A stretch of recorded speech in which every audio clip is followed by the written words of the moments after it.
Work with me on this one.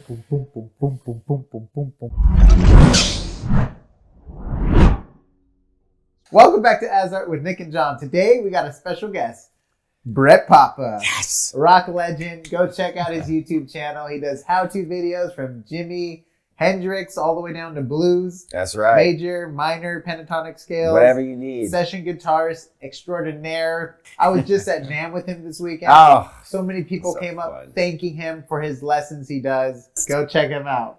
Go check him out. All right, let's talk about some movie soundtracks. yes. We're going to try doing a top 5 list maybe, or maybe after we name a couple, we'll come up with our top 5 because this is all fresh. We just were like, let's talk about it because we're going to talk about it anyways. This is stuff we would talk about on the couch, eating chips. I will say this. I think there's a movie called Score, and it's a great documentary on this. Oh, okay. You know, and you'll see the clip without the music, and then you'll see him add the music in, and it's like, my God. Yeah. I mean, it's everything, right? So I just want to start, since we're getting into this, I think I have to name my favorite movie composer, John Williams. Oh, my God. Hands down. You can't mention movie cinema history or anything without John Williams' name being thrown out there. I don't think you're gonna mention a soundtrack that's epic that wasn't written by him. I mean, there's some other guys out there, but like Yeah. first let's like Star Wars, Yeah. Indy, Jones, E.T., right? E.T., right? Jaws. Yeah. Jaws. Jaws. Yeah. I mean, the Olympic theme. Did you guys know he wrote the Olympic theme? Oh, come on. Did he really? Yeah, that's Yeah. him. Schindler's List, Did he do Harry Potter too? Harry Potter, That was Home great. Alone, which Yeah, I Home have Alone. I have a theory that Home Alone is a prequel to Harry Potter. Anyways, that'll be a video for another day. I mean, so many classics, Yeah. and you know the way he Did we say writes Star too. Wars too? Yeah, Star Wars. I think that was the first one we said. So good. But so I heard that he actually writes the music notes out before he even touches any instrument. Really? He like hears the notes in his head and he'll write it Those out. guys. Like, Bastard. come on. Like, that's crazy. Like he's That's hearing like insane. seeing the whole orchestra. Yeah. Like, come on. How Well, cool is that? one of my favorite stories. So Nick, I think we've talked about it on the podcast before. But one of my favorite college class I ever had was it was called Music and Film, and it was at Cal State Fullerton. And this guy he was a composer. He played in an orchestra. I think he was a composer, but he just talked to the whole class was like, hey, you know, what is the impact of a score on a film as far as emotional impact? And kind of like what you were saying, he did the same thing where he would play the beginning of Forrest Gump with the feather flying around. Then he'd play circus music next to it. You're like, oh, it's like a circus. Then he'd play like this, and just how much it changed. And so it's really, really cool stuff. And so a lot of my appreciation for that I already had, but a lot of that came from that class as well. So really, really cool stuff. Gosh. But Jaws, he was saying like he sat down with Steven Spielberg and he's like, all right, here's your theme. He just played the 2 notes on the piano, and Steven Spielberg was like, oh, come on, you're joking. He's like, no, I'm serious. Just trust Work me. with me on Here's this those one. 2 Yeah. Boom, boom, boom, boom, boom, boom. Like, Yeah, come I mean, on, dude. 2 notes, but yeah, it scares me. I won't get in the ocean, So, man. I guess a modern one would be Hans Zimmer, right? Yeah. He's known. Well, he gave us the big. Really? Yeah, that was it. Oh, the That's deep amazing. baritone. You know, thanks to Inception. Yeah, I think it was Inception that really So kicked that's off Inception, my top 5 for sure. Yeah, And yeah, that's what Inception. kind of set that whole trend. You know, if you get imitated, you know you're significant. Yeah. That was a huge trend. That's Every still kind of trailer now with any action film will have that sound effect. Transformers, you name a movie, they're gonna have that crazy sound effect. Isn't that funny? Yeah. He has that master class where he talks about that. Have you guys Oh, seen does that? he really? Oh, I Yeah. might have to watch that. So he's It'd be on, fun to hear the and insight. then there's a couple other great, Tom Morello's on there too. Oh, really? Oh yeah. He breaks down all the Rage stuff, like all the man, songs, so- the amps. Wow. He goes through the whole bit, right? But it's funny listening to Zimmer talk because he's in his studio and he talks about like you want to ask a question and he'll hit a note, you know, and he talks about like you know the whole thought process about like what they're saying and like you know how it goes into his deal. It's amazing. You know what's so cool? He's also did the Pirates of the Caribbean theme. Yeah. And that's so cool because that's so different from Inception. Yeah. You know, it shows like a cool range where sometimes you hear John Williams and you know it's John Williams, right? You know, but like it's cool. Hans Zimmer has like a cool different range. But I have to mention my favorite like movies of all time, Lord of the Rings. Howard Shore. How can Howard you not Shore, mention he's Howard getting Shore there, with Lord of the Rings? Yeah, Like that's how a really how great epic was it? soundtrack. Like so the Fellowship song. Yeah. Like every time we were introduced to a new member of the Fellowship, he would add a new instrument. and we don't hear the full thing until they're all together walking on the mountain. So it was like an actual build up with the story. Yeah. So like when Aragorn came in, they added another instrument to the theme of the Fellowship, but then when they all came together, it's like it's like the full like orchestrated stuff. Like how cool is that when it comes to like like that goes into like the mindset of like the movie. You don't even realize it until like now you're like, oh my gosh, you go back and you listen to it. It's so cool, and not until in the movies, those soundtracks, the music's all about evoking emotion, and so where you might not get that in a normal song you hear on the radio, although the story might get you there, but it's like done in reverse. You're seeing something and then having to create that, like what would go perfectly with that. It's amazing to think that those guys can and do one that. of the most Nick, I'm sure you saw the behind the scenes thing when they were doing Return of the King, and it came so down to the wire that Howard Shore was having to write.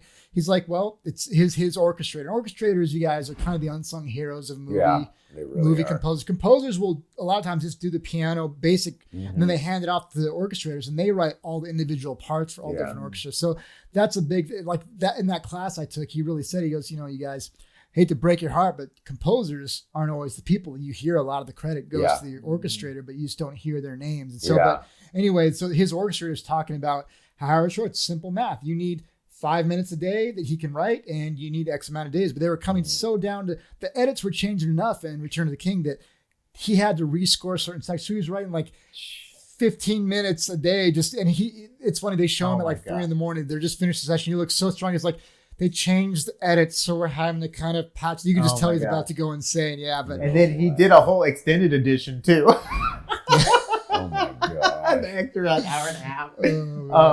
I also wanted to mention all those like great soundtrack movies though too, like Wes Anderson. Yeah. He has an amazing soundtrack that's so much fun, and you get stuff like the Kinks in there. Yeah. Don't you play with me, you play with. And then you have that slow motion shot stuff going on, or Power Man. Like when they're going for the train in Darling Jane Limited. You think of the songs, like it's just so perfect for the vibes of his movies. They have like the perfect songs, and I always enjoyed Wes Anderson soundtrack, just like his colors and everything else. It's always like when you go into a Wes Anderson film, you're like, what are we gonna get? You know what I mean? Always so excited. It's cool how Quentin it completely Tarantino fits that too. direction. Like Quentin Tarantino, obviously a good example of that too, where they just pick out the songs that fit the subject matter. Super perfectly. quirky, like. Oh yes, totally. One person we can't forget is Danny Elfman though. Oh my gosh, yes, Danny Elfman. Yeah, I mean, and you see like from Oingo Boingo to that is like, wow, talk about grow. I mean, maybe he could do that the whole time, right?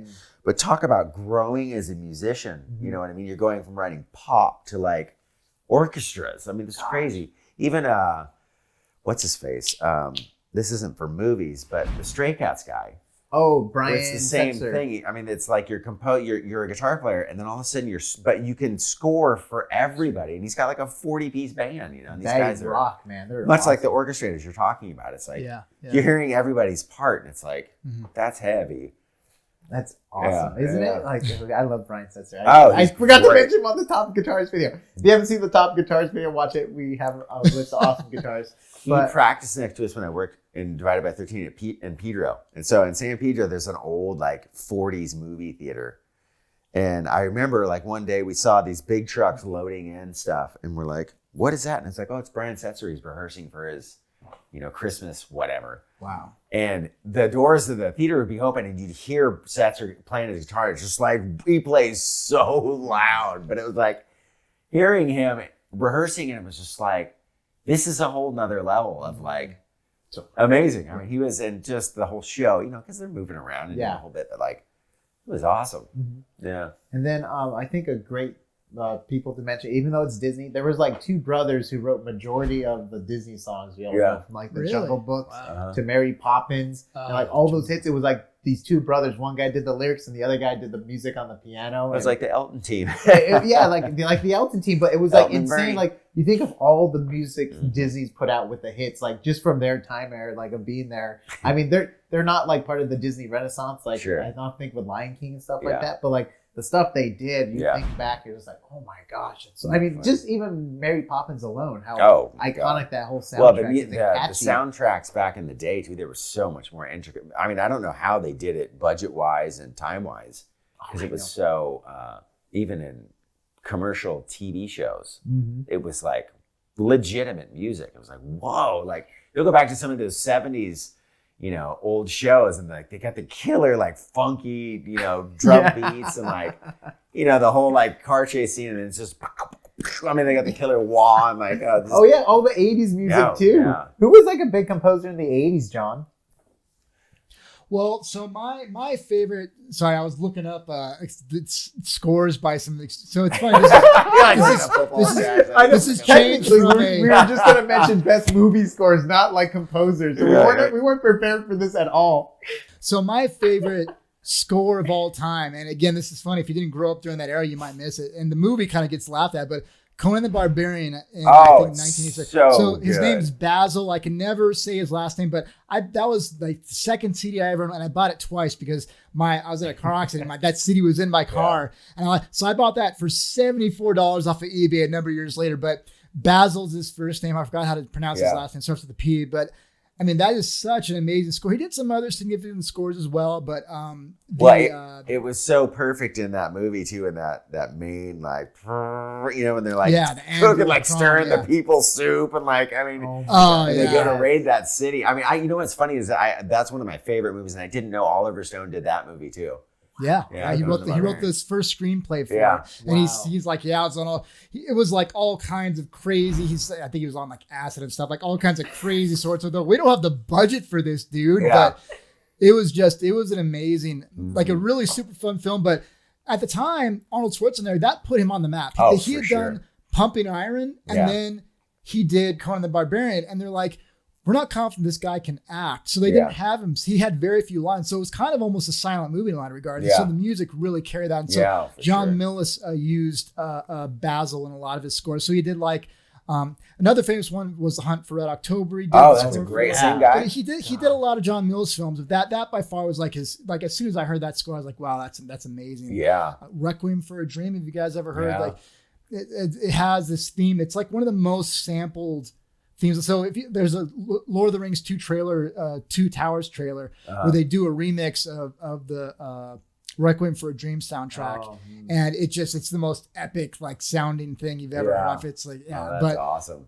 Yeah, so I have a few more, but we'll jump around a little bit. So you guys go ahead and go. I don't know. I'm running out of composers that I know by name.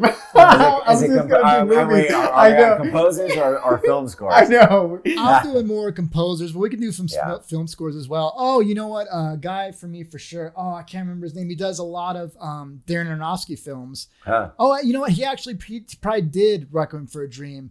I can't believe I can't remember, but he did The Fountain and a lot of other. I'm gonna look up his name. I'll find it real quick. The only one that we haven't mentioned that was a major player that we didn't mention is Jerry Goldsmith, who's huge epic. So he did his only Academy Award ever won was for The Omen. I don't know if you guys have ever seen it. Oh man, Creep Factor 5.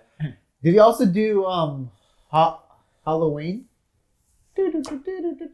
I'm not sure if he did Halloween. He did a lot of really good ones. Oh, totally. That's a great one. But I was walking through a field and I had like the CD player in my backpack, so I couldn't get to it easily. I just had my headphones on.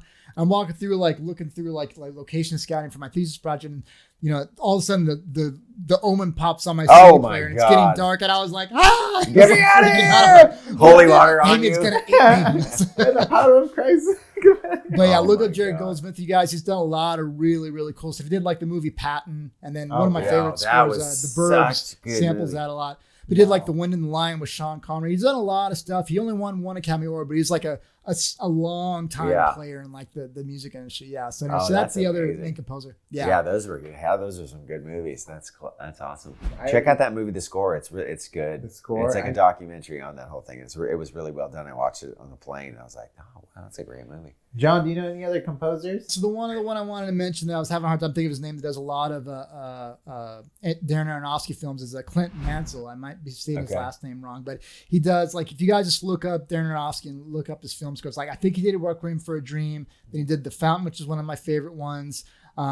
Just really, really cool stuff. He does a lot of game scores as well, and he has some really, really cool game scores. Video games. Yeah, it's a whole other topic. We could talk about really amazing. Nintendo.